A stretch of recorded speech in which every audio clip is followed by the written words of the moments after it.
Now, in a previous post, we were discussing how President Lincoln was able to solve a major crisis with the British. And what I'm going to be building off of that with today is how there's been much speculation over the last 150 years that there was a great deal of possibility that the British and possibly the French were going to get involved in our Civil War and force President Lincoln to recognize the Confederacy. Now, I'm going to be discussing with you how the many different ways where that really wasn't going to happen.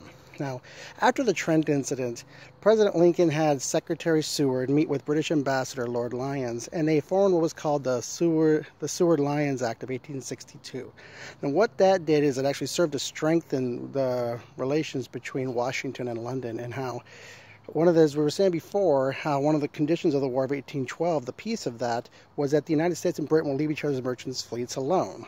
What this did with the Lyons-Seward Treaty was it gave Britain the green light to search and seize any ship that was flying the American flag. Now, how this served Britain was that there were many non-American ships that were flying the American flag and were actually transporting slaves across the Atlantic. And the British agreed they weren't going to touch those ships, even though they knew they were slave ships going to the Caribbean or South America. With this new treaty, it gave the British the opportunity to enforce the ban of the transatlantic slave treaty. That helped strengthen them. Another thing that the United States did was, as the British Lancashire textile industry, they got 3/4 of their cotton from the American South, and that was hurting them.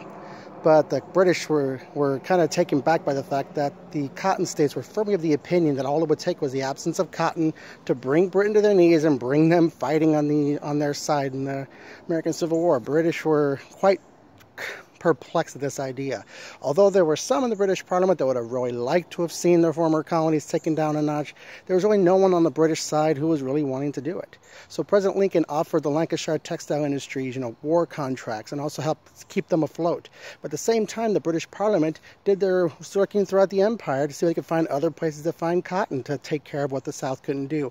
One was out of Egypt, the other was out of India, and he also bought cotton from Russia. So by the end of the Civil War, they no longer were as heavily dependent upon Southern cotton. So the British were polite and courteous to the South, as they were to everyone, but they really had no interest in sacrificing the strong business relationship they had with the United States. They had money in coal mines, railroads, industry, all throughout the North.